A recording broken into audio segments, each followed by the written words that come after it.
Pour ne rien manquer, abonnez-vous maintenant. Sud Radio Berkov dans tous ses états. Le face-à-face. Le face-à-face d'André Berkov avec Serge Abad-Galardo, ancien franc-maçon, pour son livre « Franc-maçonnerie et politique, les liaisons dangereuses » aux éditions Artege, et Sylvain Zegni, premier vice-président de l'obédience maçonnique, le droit humain. Bonjour à tous les deux. Bonjour. Alors bonjour Serge Abad-Galardo, bonjour à Sylvain Zegni. Justement un sujet là qui est nettement plus sérieux, mais il faut justement alterner, hein, nous alternons toujours dans l'émission.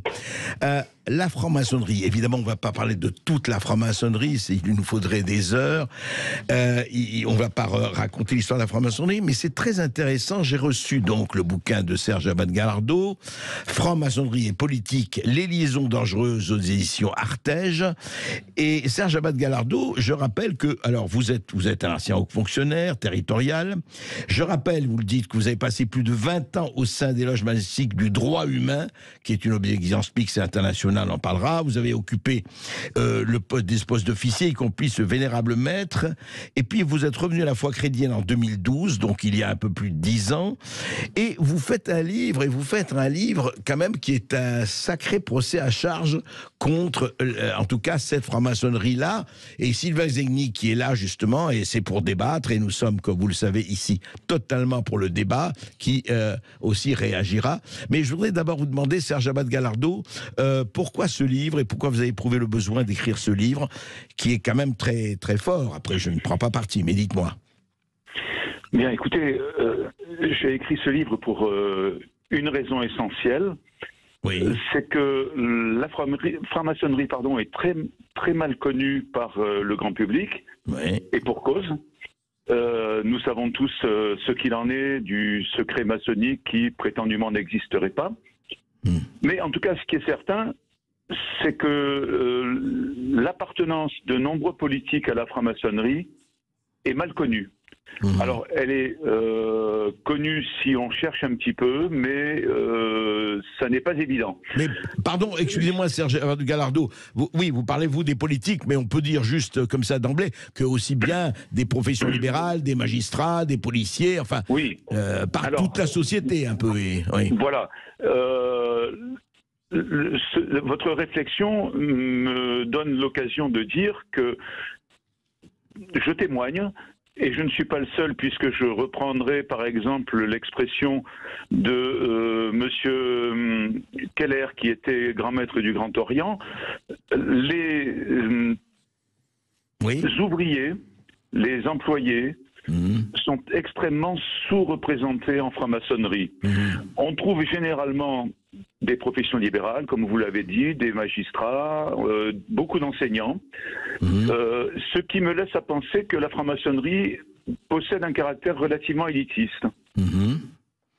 Et alors, voilà. Oui, vous dites vous-même d'ailleurs, sur le fond, vous dites vous-même que quelque part c'est une religion, vous le dites dans votre livre. Ah ben, écoutez, je suis arrivé à cette conclusion de plusieurs manières. Oui, dites-moi. La première chose que je dois vous dire, c'est que je témoigne de ce que j'ai compris, mais le témoignage est toujours subjectif. Donc je tiens à confirmer ce que j'exprime par mon témoignage, par des écrits, notamment des écrits qui ressortent soit des rituels, soit de textes maçonniques, qui sont généralement reconnus comme des textes ou fondateurs ou de référence. D'accord. Donc, juste sur ce point, je ne sais pas si mon contradicteur, avec qui je compte débattre le plus sereinement possible, sera d'accord sur ce point, mais je ne suis pas un spécialiste, mais les spécialistes des sciences des religions établissent plusieurs critères qui permettent de définir que nous sommes en présence d'une religion lorsqu'on est en face d'un phénomène de groupe avec des pensées communes, etc. Le premier critère, c'est l'existence d'un idéal commun. Oui. Donc, que l'on soit devant une obédience déiste ou laïque, eh bien, cet idéal commun me semble être pour le moins la recherche du bonheur de l'humanité grâce à la lumière maçonnique, en tout cas par l'action de la lumière maçonnique. D'accord. Direct ou indirect. Le deuxième critère, c'est l'existence de rites et de troisième cérémonie. Ça existe en franc-maçonnerie, c'est indiscutable. Bien sûr. L'existence d'adeptes, ce sont les francs-maçons, et le lien entre les francs-maçons, qui est, par exemple, de 2 fois par mois, de manière obligatoire. Indépendamment des spécialistes des sciences de religion, vous avez les constitutions d'Anderson, qui ont été rédigées notamment par un pasteur presbytérien, donc quelqu'un qui connaît le sens du mot religion et qui nous parle dans l'article 1er de cette religion maçonnique. Et le dernier point, c'est que Oswald Wirth, qui n'est pas le premier venu dans le domaine de la connaissance maçonnique, puisqu'il a écrit de nombreux livres de référence, qui nous explique et qui s'adresse aux francs-maçons, ayons le courage de nous dire religieux. Voilà, donc rien que sur ces 3 points, sans faire de jeu de mots avec la philosophie maçonnique, eh bien on s'aperçoit qu'on est en présence de quelque chose qui ressemble fort à une religion. Et vous dites bien une religion et pas une secte, Serge Abad Gallardo. Non, je ne me permettrai jamais de qualifier la franc-maçonnerie de secte. Alors les francs-maçons, généralement, vous expliqueront que la franc-maçonnerie n'est pas une secte, parce que contrairement à ce qui se passe dans une secte, on y entre difficilement et on en sort très facilement. Et moi, je note qu'en tout cas, en France, il n'y a pas de définition légale de ce qu'est ou ce que n'est pas une secte. Les tribunaux se refusent à se prononcer sur ce point. Seule la Miviludes peut donner une appréciation, et je ne sache pas que la Miviludes ait qualifié la franc-maçonnerie de secte. Donc je ne me risquerai pas sur ce terrain. Merci. On va prendre juste une petite pause et ensuite nous allons écouter effectivement Sylvain Zegni, et puis le débat s'engage. Et puis nous allons effectivement approfondir. Comme vous dites, beaucoup d'auditeurs ne savent pas ce que c'est vraiment la franc-maçonnerie, et donc c'est une bonne occasion d'en parler. Et le sujet de la franc-maçonnerie vous interpelle, vous nous appelez au 0826 300 300 pour participer à l'émission et poser vos questions. On vous attend, 0826 300 300, à tout de suite sur Sud Radio. Sud Radio.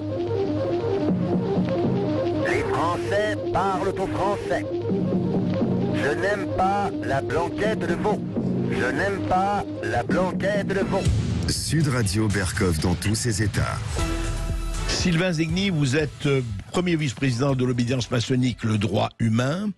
On va en parler. Vous avez lu le livre de Serge Abad Gallardo, qui lui aussi était l'ancien du droit humain, qui vient d'écrire Franc-maçonnerie et politique, les liaisons dangereuses. Vous avez lu le livre, qu'en pensez-vous? Alors, je dirais que ce qui m'a fait d'abord beaucoup rire, c'est les liaisons dangereuses, puisque Chaudereau de Laclos était franc-maçon, d'ailleurs Serge Abad le dit, et qu'il a créé un chapitre, la candeur. Alors moi je dirais que c'est peut-être ce qui m'a frappé le plus, c'est peut-être un peu une candeur dans ce livre, bon, qui reprend d'une certaine manière une tradition anti-maçonnique, avec des auteurs qui sont cités, comme Maurice Talmer, qui a été membre de la Ligue antimaçonnique de France et de l'Action française, et plein d'autres. Donc une tradition antimaçonnique. Mais le ton de l'ouvrage est plutôt ouvert. Et il faut le reconnaître. Certes, il y a effectivement des choses avec lesquelles je serais en total désaccord avec... Comme par exemple Oh, bah, il y a beaucoup de choses, si vous voulez. En citant un ou deux exemples. En total désaccord, par exemple, la référence au monde luciférien ou à l'androgynie de la franc-maçonnerie qui se serait mêlée du mariage pour tous pour avoir été, à l'époque, favorable au mariage pour tous pour moi. Je regrettais que mon obédience ne soit pas plus active. Donc c'est vrai que, voilà, donc il y a un petit peu des choses comme ça, des raccourcis peut-être aussi. Mais le ton est plus ouvert que ce à quoi je pouvais m'attendre. Donc effectivement, c'est un ton posé. Voilà. Mais effectivement, il y a un certain nombre d'éléments. Bon, par exemple, quand on cite Oswald Wirth, bon, c'est très bien, mais aujourd'hui, il n'est plus du tout à la mode. C'est un auteur qui est totalement... mais il fait partie de l'histoire de la pensée maçonnique, mais heureusement pas. Mais est-ce que sur le fond, parce que ce que dit Serge Abad Gallardo dans son livre, mais je vais le laisser évidemment parler, c'est à lui de parler, simplement qu'il y a quand même quelques dérives, enfin, selon ce qu'il considère comme quelques dérives justement par rapport à presque à la woke, à la cancel culture, au transgenre, etc., où la franc-maçonnerie s'aventurerait, et même avant, dans des chemins escarpés, selon lui. Non, là-dessus, sur tout ce qui est idéologie woke et genre, je crois qu'on en est effectivement très très loin, très éloigné dans la plupart des obédiences. En tout cas, au droit humain, je crois que j'avais écrit un texte qui a été publié d'ailleurs sur un site de Mediapart, en tout cas repris. Je pense qu'il n'y avait aucune ambiguïté là-dessus.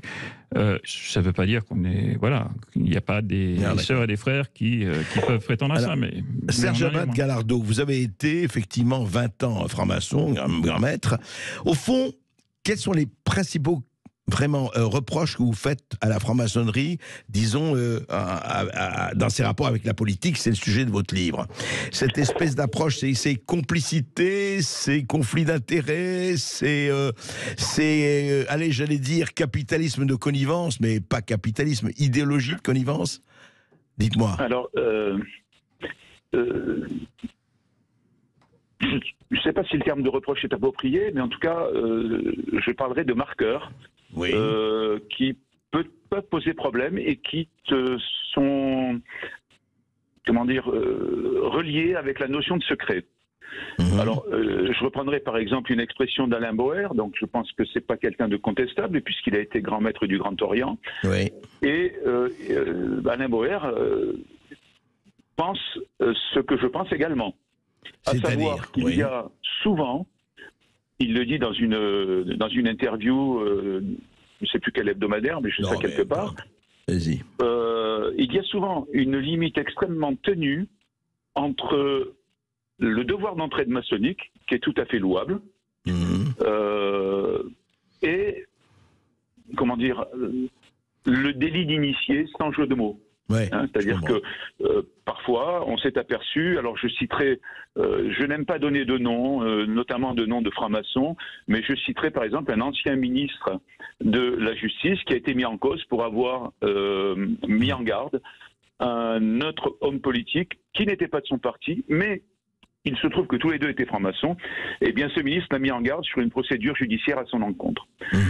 On peut supposer que c'est le lien maçonnique qui a causé cette connivence. Donc ça, déjà, c'est un premier point qui est gênant. Le deuxième point, c'est que, moi, il me semble que lorsque je vote, lorsque tout un chacun vote pour telle ou telle personne, en fonction de sa couleur politique, ce qui est encore une fois là aussi totalement louable, on a tout à fait le droit d'être de gauche, de droite, du milieu ou de rien du tout, eh bien, elle s'attend à ce que cette personne puisse représenter les idées du parti dont elle se revendique. Or, il y a ce que l'on appelle, enfin, ce qui s'appelle du moins la fraternelle parlementaire, qui est un groupe informel et relativement secret de francs-maçons au Parlement, dont l'un des présidents, des anciens présidents, pardon, expliquait que s'il arrivait à jouer son rôle de président de cette fraternelle parlementaire, eh bien les francs-maçons députés et élus parlementaires de gauche comme de droite voteraient ensemble. Ça me paraît gênant. C'est une des raisons pour lesquelles j'ai tenu à écrire ce livre, parce que je ne suis absolument pas contre le fait qu'on puisse être franc-maçon et homme politique, comme on peut être tout à fait profane et homme politique. Ce qui est gênant, c'est que il y a un conflit d'intérêts. Il y a un conflit d'intérêts. Opposé à la notion de secret. Cette notion de secret est préjudiciable, me semble-t-il, à une transparence totale de l'action politique de certaines personnes qui, par ailleurs, appartiennent à la franc-maçonnerie. Oui, oui, enfin, se pose ce que vous posez une question qui est une vraie question, qui est une question grave, enfin importante, c'est le conflit d'intérêts. Est-ce qu'on fait passer, si je suis par exemple député dans tel parti, mais j'ai un frère qui est dans l'autre parti, qu'est-ce que je fais passer en premier? Serge Zegni, quand même, c'est une vraie question, ça. Sylvain, Serge, pas encore, mais bon. Non, c'est pas vraiment une vraie question. Il y a la question d'amitié, la question d'amitié fraternelle, et le plus souvent, quand la fraternelle joue un rôle, c'est souvent sur des questions éthiques ou morales. C'est-à-dire qu'effectivement, sur des projets économiques comme la retraite, etc., bon, et très clairement, il y a la droite, la gauche, le centre, ça ne joue pas.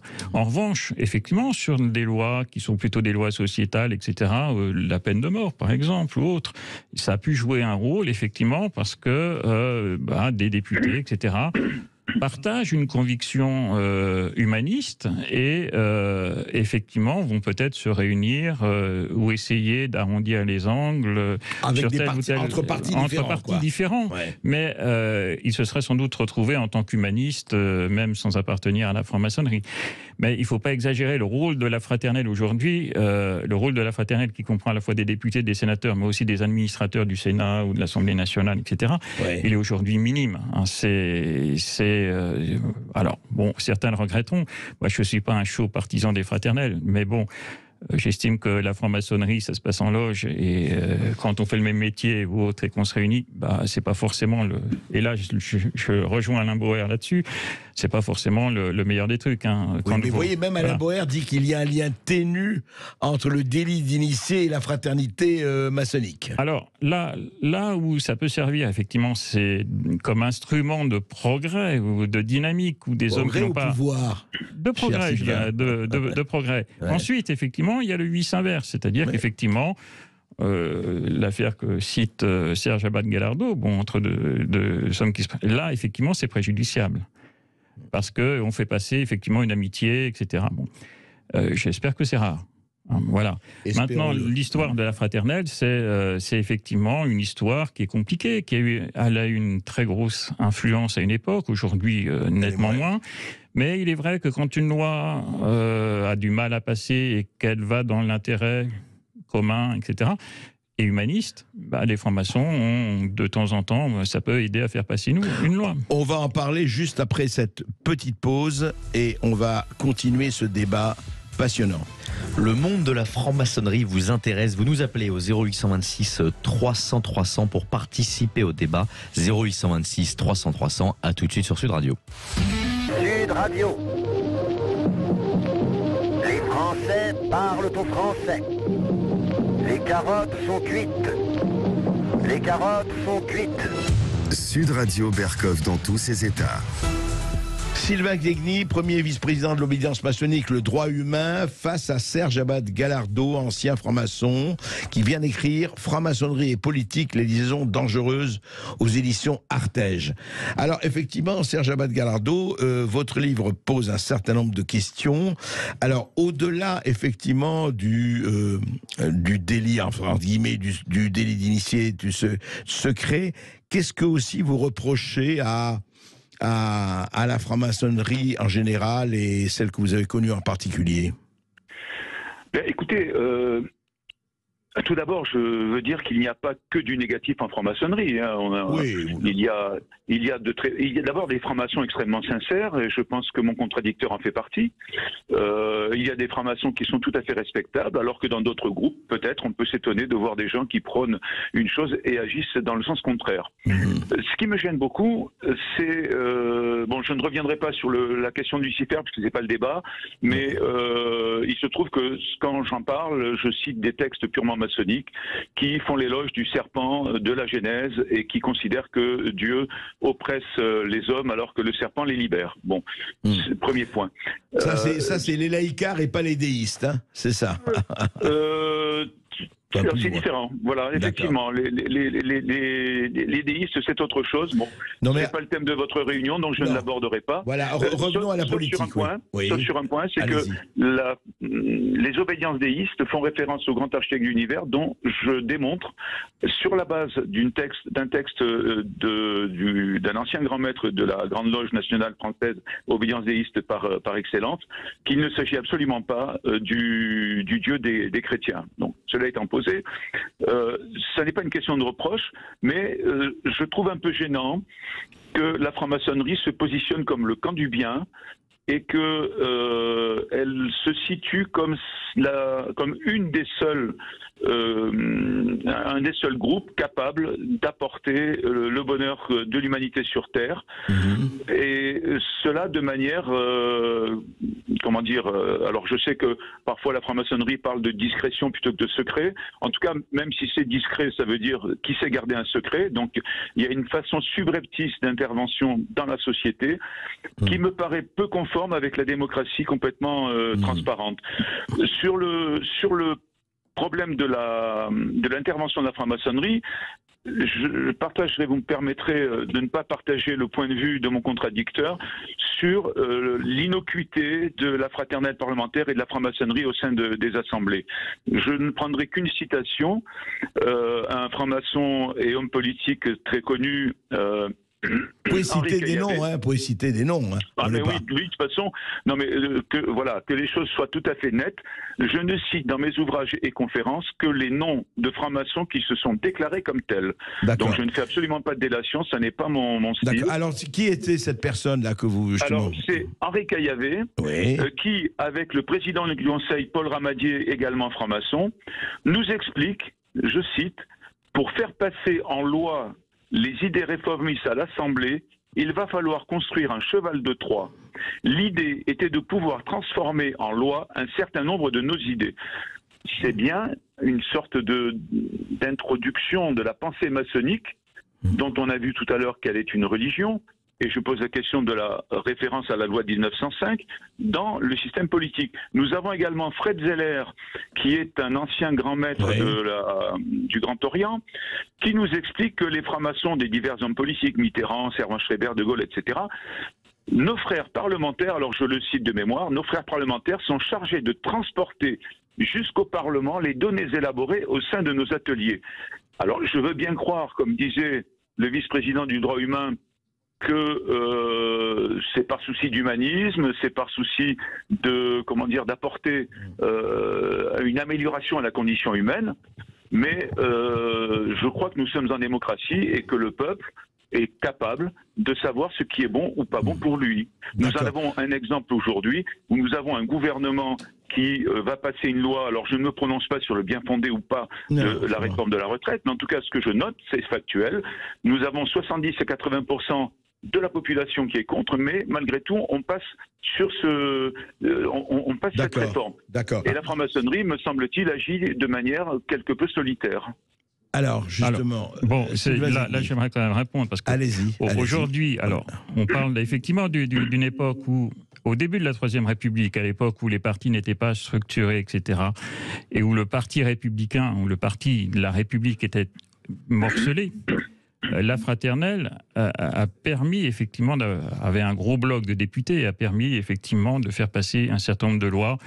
Je dirais, voilà. Ensuite, après le Front populaire, ça a nettement baissé. Dans les années 50, il y en avait encore. Aujourd'hui, je ne voudrais pas me tromper, mais si on a 70 députés à peu près, 70 députés et sénateurs, c'est bien le grand mot. Donc, c'est plus un moyen. Et il y a aussi d'autres lobbies. Je pense aux églises, je pense aux industriels, etc., qui interviennent auprès des députés. Vous voulez dire c'est un lobby comme un autre, soyons clairs. Je dirais que c'est une force d'influence comme une autre est plutôt moins efficace que d'autres. On en parle au Parlement français, mais si vous allez à l'échelle européenne, les églises sont nettement plus influentes que la franc-maçonnerie, très divisée et qui est incapable d'influencer l'Union européenne. Quant au secret, je pense qu'il faut vraiment dire les choses. Il y a le secret, le secret marketing, ça existe depuis le début de la franc-maçonnerie. Vous dites que c'est secret, qu'il se passe des choses bizarres, forcément, vous attirez du monde. Et vous pouvez même lâcher quelques révélations. Une des premières révélations maçonniques, on soupçonne fortement qu'elle ait été faite par une loge anglaise pour faire voir un petit peu ce qui s'y faisait et ramener du monde. Donc il y a le secret marketing, si j'ose dire. Plus c'est secret, plus on en parle et on attire du monde. Il y a le secret des rituels, il n'existe plus parce qu'aujourd'hui, on peut tout trouver. C'est surtout le secret d'appartenance qui est là mis en cause. Parce que tout ce qu'on veut savoir sur la franc-maçonnerie, on peut le savoir. C'est le secret d'appartenance. Ensuite, c'est à chacun, c'est un secret personnel. Mais Sylvain Zegni, juste la question que posait, encore une fois, Serge Abad Gallardo, est-ce que, effectivement, vous dites qu'il y a les devises partout, et Dieu sait qu'on le sait, mais est-ce que, c'est un vrai problème qui est là, est-ce que le fait d'appartenir à telle ou telle fraternelle, ou telle et telle appartenance, ou à telle ou telle, loge ou obédience, fait que quelqu'un sera tenté d'aider, comme de se faire aider par quelqu'un en disant voilà, vous savez, non mais c'est la nature humaine, encore une fois, mais écoute, est-ce que tu peux m'aider dans telle ou telle chose? Mais pas plus que les anciens d'HEC. Pas plus que les anciens d'HEC. Est-ce que c'est au même niveau? Non, mais je pose la question. C'est même encore pire, parce que les anciens d'HEC, ils ont d'excellentes positions. Non, simplement, effectivement, il y a une fraternité, il y a de l'entraide, comme tout membre d'une fraternité, quelle qu'elle soit.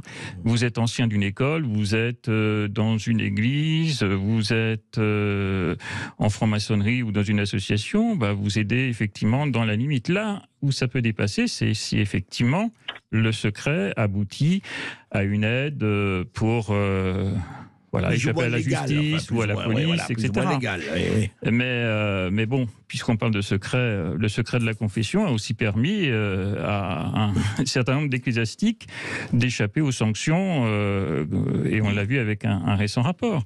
Donc le secret, il est toujours, moi je le dis honnêtement, le secret est toujours quelque chose de très ambigu.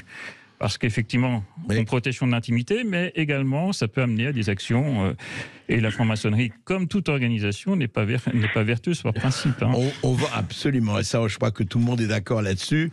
On va en parler avec nos auditeurs, les auditeurs de Sud Radio qui sont là et qui ont des questions à vous poser à tous les deux. Vous nous appelez au 0826 300 300. On accueille Jean-Pierre de Cahors. Bonjour Jean-Pierre. Bonjour Jean-Pierre. Bonjour Monsieur Berkoff. Bonjour Monsieur Gallardo, c'est ça, si j'ai bien entendu le. Voilà. Et par contre, j'ai pas entendu le nom. Monsieur Zegni. Monsieur Zegni. Voilà. Donc en fait, écoutez, moi j'appelais parce que je pense quand même que ça devrait se passer un petit peu comme aux USA ou comme en Angleterre, que les francs-maçons devraient se déclarer officiellement.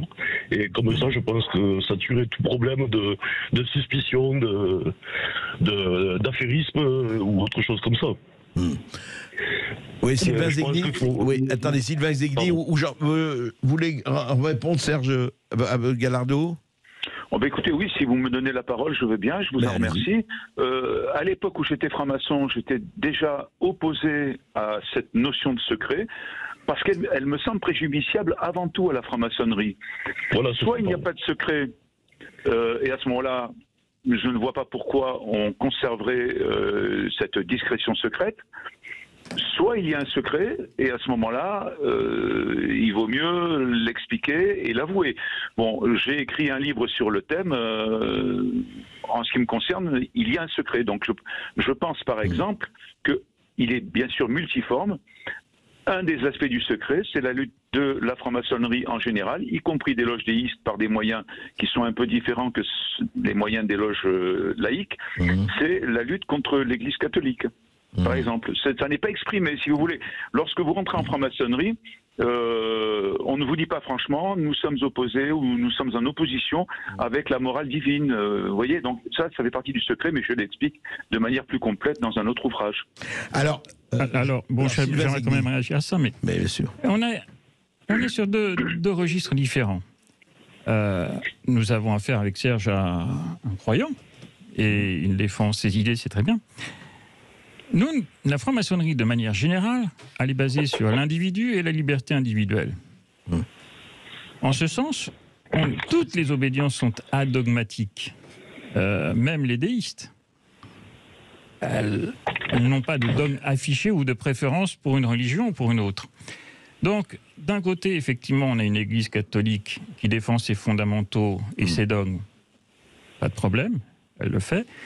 De l'autre côté, on a effectivement des associations qui prônent la liberté individuelle, la liberté de conscience et de choix. Donc, il est évident que quelqu'un qui serait très religieux et qui, effectivement, obéirait aux principes, aux canons de l'Église catholique ou de toute autre organisation religieuse, se trouverait mal en franc-maçonnerie, puisqu'on lui demanderait. Je me suis dit, juste un mot, je vous parle à tous les deux. Hier, je discutais avec quelqu'un, je ne dirais pas encore, je me suis laissé dire, mais dites-moi qu'il y a des prêtres francs-maçons. Oui, bien sûr. Ce qui est quand même intéressant, là, par rapport à votre discussion. Alors, il y a des prêtres, et même plus élevés. Vous voulez dire même les évêques? Non, mais... Je ne dirais rien, mais oui, il y en a eu. Et oui, le dernier, enfin bon, passons. Il y a des pasteurs, il y a des rabbins. Ouais. Alors, des imams. Justement, Serge Abad-Galardo, vous voyez, là c'est intéressant parce que au fond, il y a d'un côté cette division, effectivement, Église catholique, enfin, et toutes les autres églises, et franc-maçonnerie. Mais moi, j'ai appris ça, j'avoue, je ne savais pas du tout, j'ai appris ça hier, vous me le confirmez, et je ne sais pas, donc est-ce qu'il n'y a pas quand même des terrains de rencontre ? Ah, mais il y a toujours des terrains de rencontre entre personnes de bonne volonté. Et aujourd'hui, il y a des points sur lesquels je suis d'accord et d'autres avec lesquels je suis en contestation par rapport à mon contradicteur. Je crois que nous sommes sur Terre pour parler ensemble, peut-être pas le même langage, mais ensemble. En tout cas, vous êtes là pour parler ensemble, vous le faites. Voilà. Alors, ce que je voudrais dire, c'est que, bon, je mets de côté la question des prêtres parce que, compte tenu justement de la notion de secret, on n'arrivera jamais à savoir. Moi, en tout cas, je n'en ai jamais rencontré en 24 années. Ouais. Il y a des prêtres qui se trompent de chemin, d'accord. Lorsque vous faites partie d'une institution qui s'appelle l'Église, qui vous interdit d'aller dans une autre qui s'appelle la franc-maçonnerie, si vous rentrez en franc-maçonnerie, vous êtes dans une sorte de comment dire, schizophrénie spirituelle. Sur la question du dogme, il y a une chose quand même, il y a une question que je voudrais poser au vice-président du droit humain, qui connaît d'ailleurs bien mieux que moi le rite écossais ancien accepté, qui est le rite pratiqué par le droit humain. L'obédience du droit humain et la franc-maçonnerie en général, puisqu'elle pratique toutes les obédiences pratiquent également le REA. Rite écossais ancien accepté. Rite écossais ancien accepté n'est pas adogmatique. Alors, premièrement, il y a des dogmes qui ressortent de manière implicite. Le dogme de l'adogmatisme qui permettrait de trouver le chemin de la vérité, par exemple, c'en est un. Le dogme d'Hiram, le dogme de l'identité du microcosme et du macrocosme, qui est démenti par exemple. Mais la question que vous vouliez poser, c'est quoi ? Eh bien, est-ce qu'il ne retrouverait pas, justement, dans les exemples que je viens de citer, une forme de dogmatisme, et en particulier dans les 7 vérités gnostiques que l'on trouve au 28e degré du rite écossais et accepté, qui sont d'une sorte c'est une liste de dogmes auquel il faut adhérer. Alors, cette adhésion obligatoire, je n'en témoigne pas personnellement, puisque c'est un degré que je n'ai pas atteint, mais une certaine Irène Mingui, qui me paraît être un auteur de référence, puisque je crois qu'elle est responsable de la Bibliothèque maçonnique de France, ou quelque chose d'approchant, pardonnez-moi si je n'ai pas la référence exacte, mais elle nous explique bien que ce sont des dogmes auxquels il faut adhérer. Voilà. Donc, moi, la maçonnerie adogmatique, j'avoue franchement que je n'y crois pas. Alors, Sylvain Zegni. Alors, quand on parle de dogme, il faut bien voir ce que c'est. Dans nos rituels, le rituel du 28e degré, effectivement, vous en avez parlé. Bon, on pourra aussi parler du rituel du 26e degré, où on monte de ciel en ciel, d'ailleurs, avec un certain nombre d'acrobaties. C'est dogme ou pas dogme ? Non, c'est pas du tout des dogmes. En fait, quand vous parlez d'Hiram, par exemple, c'est pas un dogme. La franc-maçonnerie, elle aide à développer et elle réfléchit sur des choses où d'autres réfléchissent. Les églises aussi. Le sens de la vie, de la mort, de la justice, de l'amour, etc. Et on le fait à partir d'analogies. D'analogies avec des récits qui sont des récits, puisque la franc-maçonnerie est née dans un contexte judéo-chrétien, qui sont des récits empruntés au Nouveau et à l'Ancien Testament. Bien sûr. Remodelés, etc., pour les besoins de la cause. Et c'est censé faire réfléchir tout franc-maçon. Les francs-maçons pensent tous d'une manière différente. Moi, j'en connais qui, sur Hiram, vous disent... le salaud d'Hiram, c'était un mauvais patron, il a été assassiné par ses ouvriers, tant mieux. Et puis d'autres qui vous diraient, au contraire, Hiram c'est le bien absolu, c'est l'équivalent du Christ, vous voyez, il a été pourchassé par les méchants. Je voulais dire que les opinions sont diverses. Les opinions sont très diverses et elles sont à la limite recevables, même si certaines me paraissent plus fantaisistes que d'autres. Le rite écossais ancien accepté, il est pratiqué par diverses obédiences, mais de diverses manières. Au droit humain, par exemple, nous ne sommes pas obligés de mettre nos travaux sous l'autorité du grand architecte de l'univers. Certaines loges le font, d'autres pas. Oui. Voilà. Donc il y a une diversité. C'est une diversité de maçonnerie. Et surtout, il faut bien se rendre compte que les maçons sont des hommes libres et qui sont des interpréteurs, en quelque sorte. Quand je parlais des ecclésiastiques tout à l'heure, la plupart appartiennent plutôt à les libérales de leur confession. C'est-à-dire, effectivement, les gens qu'on trouve sont plutôt des protestants libéraux, des rabbins plutôt libéraux, etc. En revanche, effectivement... Oui, parce les ailes moins libérales sont effectivement moins tentées. On se retrouve juste là et on va reprendre des auditeurs. Restez bien avec nous, on se retrouve tout de suite pour vous donner la parole au 0826 300 300 pour ce débat sur la franc-maçonnerie. On ira à Clermont avec Nathalie. À tout de suite sur Sud Radio. Les Français parlent au français. Je n'aime pas la blanquette de veau. Je n'aime pas la blanquette de veau. Sud Radio Berkov dans tous ses états. Vous êtes bien sur Sud Radio dans Berkov dans tous ses états, dans le face-à-face d'André Berkov avec Serge Abad-Galardo pour son livre Franc-maçonnerie et politique, les liaisons dangereuses, et Sylvain Zegni, le premier vice-président de l'obédience maçonnique, le droit humain. Vous avez la parole au 0826 300 300. On accueille Nathalie de Clermont. Bonjour Nathalie. Bonjour Nathalie. Oui. Bonjour Monsieur Berkov. Bonjour. Je tenais déjà à vous remercier pour vos émissions qui sont plus que pertinentes. Merci. Merci Nathalie. Dites-moi. Alors, en fait, je voudrais intervenir sur 2 points. Oui. Vos invités ont parlé de discrétion. Et en fait, peut-être à un niveau un peu plus modeste, on s'aperçoit, de par des relations, enfin des personnes que l'on connaît, qu'on connaît beaucoup de personnes qui se disent de la franc-maçonnerie. Vous voulez dire qu'ils vous en parlent, quoi. Vous n'êtes pas franc-maçonne vous-même, vous n'êtes pas... Non, du tout, du tout. Mais voilà, des personnes qui le disent, oui, d'accord. Voilà, qui le disent, bon, un tel est franc-maçon, ou je suis franc-maçon. Et effectivement, ces personnes, de par peut-être des situations, des problèmes, proposent leur aide. À bon ou mauvais escient. Ah oui, voilà. Vous voulez dire, si j'ai bien compris, je suis franc-maçon, etc., je peux vous aider, c'est ça? Voilà. D'accord. Voilà. D'accord. Donc, bon, au niveau de la discrétion, donc moi je pense que c'est un peu particulier. Un peu spécial, oui. Voilà. Et bon, pour certaines situations, il y a eu certaines situations qui sont revenues à mes oreilles. Il y a des interventions qui sont un peu particulières. Ma deuxième question est toute simple, je pense que vous l'avez évoqué, c'est pourquoi n'y a-t-il pas d'ouvriers ou d'employés qui font partie de la franc-maçonnerie? Très Parce peu, que oui. c'est très très rare, me semble-t-il. Oui. Qui veut répondre? Alors moi je veux bien répondre. Oui. Alors il est vrai qu'aujourd'hui les ouvriers sont relativement peu nombreux. Ils n'ont jamais été vraiment très nombreux en franc-maçonnerie. Il se trouve qu'au droit humain ils étaient à l'origine assez nombreux. Et c'est vrai que la franc-maçonnerie ça coûte cher, il faut le dire. Ça coûte cher. Ça coûte cher, pourquoi? Parce que assister au... Alors, il y a effectivement, quand on est une obédience, il y a un droit d'entrée qui, chez nous, avoisine 150 €, quoi, globalement. Oui. Donc, c'est quand même relativement cher. Et puis ensuite, bien, effectivement, vous avez des locaux à entretenir, etc. Donc, ça peut monter très vite, effectivement, à des sommes assez importantes. Et donc, effectivement, du même coup, il y a cela. Et puis, il y a la tradition ouvrière aussi. La tradition socialiste, ouvrière, a été, à une époque assez proche de la franc-maçonnerie, mais à partir de la date des premiers syndicats en France et du développement du socialisme, avec la SFIO, etc., mais aussi avec le Parti communiste. Je rappelle que le Parti communiste, il y avait une condition de non-appartenance à la franc-maçonnerie, donc il était interdit aux communistes d'adhérer à la franc-maçonnerie, société bourgeoise.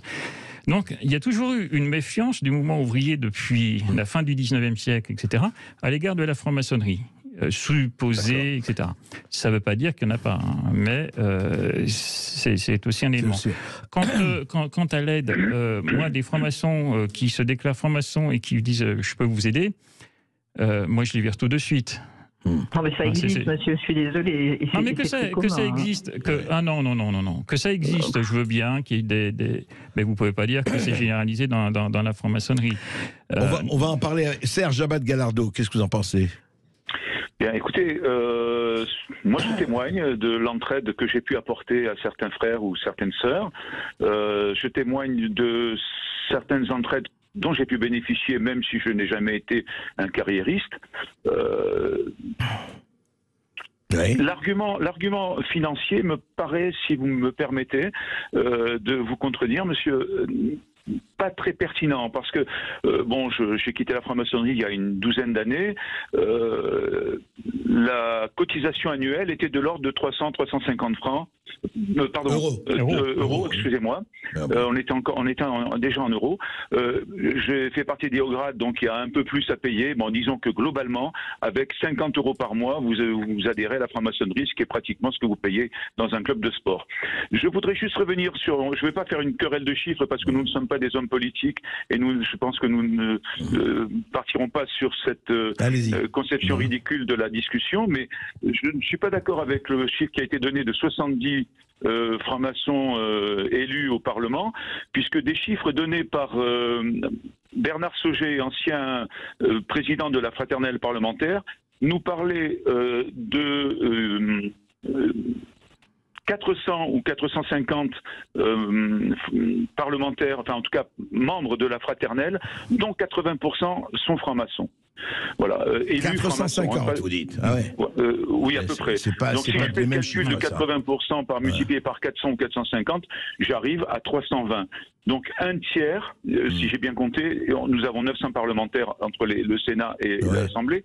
Si j'ai bien compté, il y a entre 300 et 350 parlementaires francs-maçons. Donc ça, c'est le point sur lequel je voulais intervenir. Je ne vais pas faire une querelle de chiffres ici, mais la fraternelle parlementaire regroupe les parlementaires actuels, des parlementaires à la retraite et des membres du corps des administrateurs et autres qui travaillent au Sénat ou à l'Assemblée. Alors si vous ajoutez effectivement tout cela, ça fait beaucoup. C'est pas seulement les parlementaires en activité. Les parlementaires en activité, aujourd'hui, en fait, il y en a très peu. Alors aussi parce que la franc-maçonnerie, disons-le très clairement, elle ne séduit plus autant qu'elle a pu séduire il y a quelques années ou il y a 10 ou 20 ans. Ça ne veut pas dire qu'elle ne séduit plus. Mais ça veut dire qu'on s'adresse quand même à une génération qui est un petit peu... Enfin, je ne sais pas si... Enfin, il se trouve que le président de la fraternelle parlementaire est macroniste, mais bon, vous imaginez bien que la NUPES, c'est pas franchement la franc-maçonnerie, c'est une organisation bourgeoise, etc., comme je l'ai dit. En tout cas, par M. Mélenchon, qui n'est plus membre de la franc-maçonnerie. Qui l'a été. Bon, c'est pas un secret. En tout cas, franc-maçonnerie et politique, vous voyez, ça suscite beaucoup de débats. Merci à vous deux. On reparlera de ce sujet parce qu'on ne peut pas l'épuiser en une émission. Je crois que c'est très intéressant. En tout cas, le débat est posé. On voit très bien les versions, mais en tout cas, il faut le dire, merci d'avoir participé en tout cas transparence sur ce sujet. Merci beaucoup, chers auditeurs, d'être toujours aussi nombreux à nous écouter. Merci beaucoup à Serge Abad-Galardo pour son livre Franc-maçonnerie et politique, les liaisons dangereuses aux éditions Artege, et Sylvain Zegni, le premier vice-président de l'obédience maçonnique, le droit humain. Tout de suite, l'émission de Brigitte Lahaye. À tout de suite sur Sud.